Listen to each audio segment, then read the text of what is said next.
One thing that had to have struck a nerve with literally everyone on Earth, like I've never met someone who didn't have a reaction to Ancient Aliens being on the History Channel like 24/7. Like, what is this about? There's no such, like, so what do? Right? They give you a show that's super corny. Like, look at this cartoon horse shit, right? Like, what is this? And then you got the doofiest host ever that's like Bill and Ted's Bogus Journey, bro. My hair's all crazy, like Harry Carey, right? So they get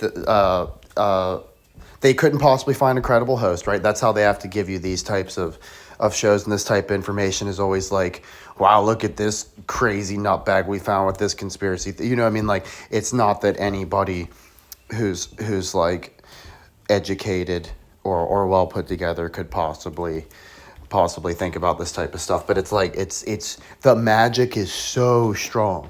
Like, the brainwashing is like exquisite. I mean, it is unreal how sophisticated, right? So what all does it accomplish, right? So just before we're even getting deeper, this is just the surface level, just based off what I've told you already, right? So with a goofy looking host like that, instantly you're a fool if you believe what's on the TV. So almost everybody's got that part figured out.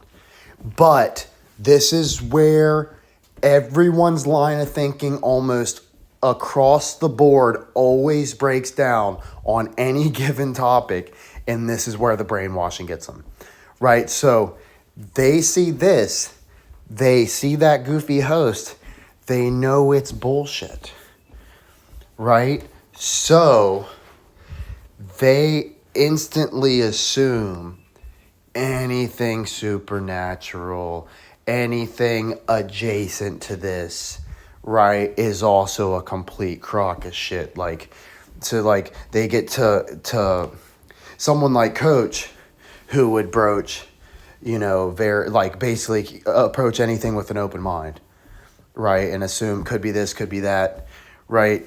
They're gonna assume Coach is like a crackhead, right? Because I'm lumped in with this shill who has a very specific agenda to make you believe specifically that the things we have now are a result of beings that used to be here a long time ago. They're not here anymore.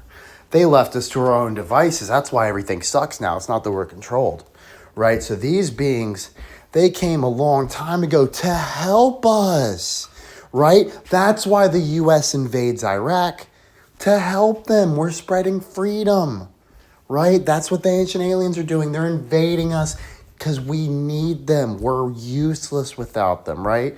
We could have never, but it's not that they have some sort of agenda or motive, or that, like, in Earth, what's Earth? Just some piece of shit, nothing, whatever plan. Like, they tell you, like, first, here's the double, this, like, I can't even believe the cognitive dissonance that exists. At the same time, you believe Earth is like this super rare combination, like the only place in the whole galaxy that's warm and life can exist, and it takes a planet spinning 1,000 miles per hour, orbiting at 66,600 miles per hour, not smashing into shit magically all the time for this to even exist. Any second it could all just fall out from the Earth, could just fall out of the fucking sky and explode, right? Or the sun, we get too close to the sun and burn up, right? It's this crazy, delicate, magical balance that just happened organically from a random explosion 1 billion years ago,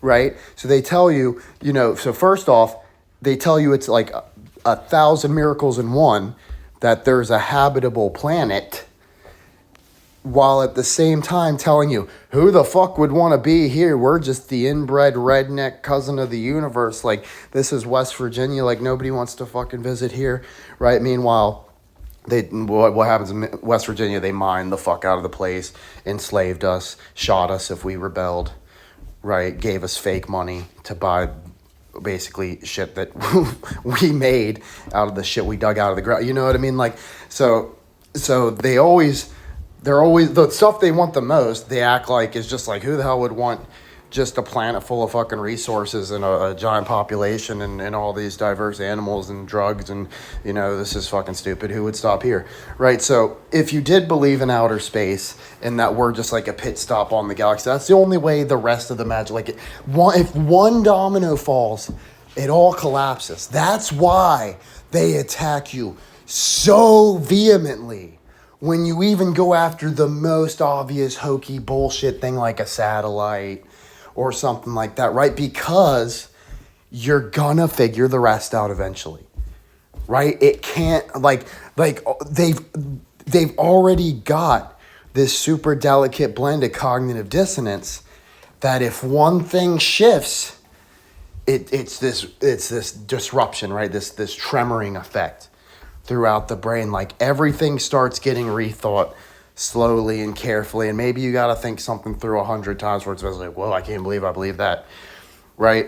But basically, Coach is telling you that this is a show designed by some sort of entity that controls you, that has a system in place to ensure you wage for them and not yourself. If this was a system of all humans, we could design a system where everybody gets ahead and still have the elites getting way more than they could ever want.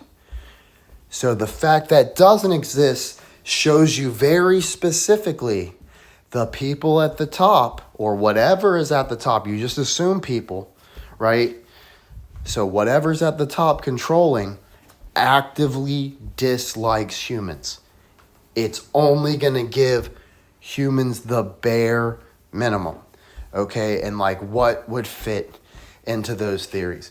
Pretty much everything from the Bible. Now, Coach isn't going to tell you, go follow this religion, this preacher, go to this church. I'm just saying, probably look into all of them, right? Look into all of them, and just like how Coach broke down this ancient aliens thing, figure out what's behind what they're trying to tell you, right? So in Coach's mind, he thinks because it always comes back to sports for him, right? When he found out sports was just some weird ritual to appease the gods, right? Coach really started rethinking, like, well, what the hell is what's so bizarre? Like, well, what do you know? Should we make sure to pray before every game, blah, blah, blah. But like, the Christian God wanted me to go out and truck niggas and uppercut them and have us both with blood all over our trunks, just punch drunk, right? Just fueled on pure hatred and ego to make sure we're the one that walks out of the ring for no other reason than to get your hand raised, right? Like, I don't think so. So Coach thinks there's a Demiurge, a Lucifer, a Baphomet. I don't know the difference between like all of them. Like, I try to figure it out, and it's always like I figure out like, oh, so they say this one means this and this one, but like it's so abstract, right? Coach can't get like a concrete mindset around it. So basically, I just think, okay, there's some sort of Wizard of Oz, Satan type creature that runs the beast system, the bullshit system, right? Clown world. And there's gotta certainly be a legion of followers, right? And that would certainly be whatever the fallen gods, the like if there is a superior species above, right? They talk about the as above, so below. If there's a superior species above, the most powerful beings down here would just be like, think Cuba with the Mariana boat lift. They just chucked all the retards and shit and ingrates and degenerates. They just chucked all that shit on some sort of chariot and cast it down here, right? It's like, we can't even deal with this. Y'all go figure it out down there, right? Is Coach's best opinion, right? So they come down here, they mate with us, whatever, enslave us, and that's just where we are. But like, why do I still have like faith, right? It's because Coach thinks his idea of God is much different than like, I don't think there's a being in the sky watching over that's just ultimately always deciding, like, this happens, or whatever. I think it's like Star Wars, and there's some sort of force of goodness that's the most powerful, but it's not some perfect, right? All like it is all powerful in a way, but it takes people like devoting and tapping into it and harness. Like, it's only as powerful as the army using it, right? Like, it can't be used for bad, etc., right? So, like, all this bad shit, like, it exists because there's so much of the dredge. But Coach has also seen a billion things in this world that, like, makes him cry tears of joy, right? Like, oh my God, there's some people that are so nice, or this is so beautiful, whatever. Coach ultimately does feel that there's, like, some sort of connection to a higher power, and that ultimately, I don't know if it will work out, but it can if we let it, right? Like, it's up to you to make the right choices and decisions, right? So going back to the time travel type thing, Coach thinks that when people think about that, it just instantly goes to, like, personal gain and selfish desires. Like, oh, I would go back and I would have taken that game-winning shot instead of passing it, or I would have helped this person that needed it, or I would have fought to get this girl back, or something stupid. But Coach thinks what's done is done, in a way, right? So you shouldn't be looking at the past to change it. Like, all you should be doing is figuring out how to learn from it, right? And, like, how do I, because the person you are who experienced this life through your eyes, you're only meant for this world at this point, right? Because this is all you know. You can't change one thing 20 years ago, and even just, because some monkey paw shit happens and your brain rewires and you get all these new memories, right? It doesn't mean you actually did that. You're still the person who fucked up originally. You just magically got a get out of jail free card. Shit doesn't work like that, right? So the way, if you are thinking about changing the past, right, it should only be in ways that benefit everyone, right? Like, in Coach's opinion, making sports rigging more predictable is ultimately for the greater good, because that's the only way the tide could turn from the casinos and these giant entities, robbing us blind, right? That's the only way at least a good bit of people could find a way to retire or have some sort of power with their wealth, right? So that's why Coach doesn't have a problem with any sort of pattern magic or butterfly effect stuff that may be happening from us digging up the deep, deep trenches of these completely forgotten sports leagues that most people had no idea even existed, right? And we don't know if we're changing anything or not, right? But let's just assume that's possible for the sake of this, right? If we are, right, Coach doesn't have, like what would be bad? This could go south super quick. Coach would just have to be wired a little bit different.